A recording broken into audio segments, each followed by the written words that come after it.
রাস্তার মাঝে সাপে দৌড়ায়, পাওয়ার খান্দা মুখা সাপ, যার বিষাক্ত সাপ, এটা বিষধর সাপ, এটা খামা মারলে বাঁচার মতো অবস্থা নেই। আমরা গরুর মাঝে বড় বড় বেঙ্গা মাই গেছে, মাছও জামাই গেছে ভাই গরুর ভিতরে, ভয়ঙ্কর একটা অবস্থা।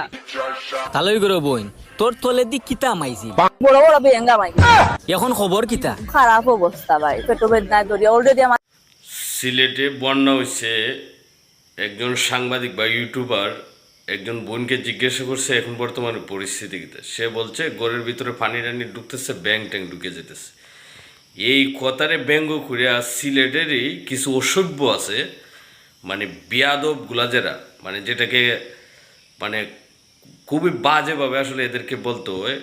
সিলেটের ভাষা এত স্মুথ ভাষা, সিলেটের ভাষা এত সুন্দর ভাষা, ওই মেয়ের ভাষাটাকে বিকৃতি করিয়া তারা কইতেছে যে এখন তালুর গরুর বোন তোমার তলি দিয়ে কী হয়েছে, এখন তার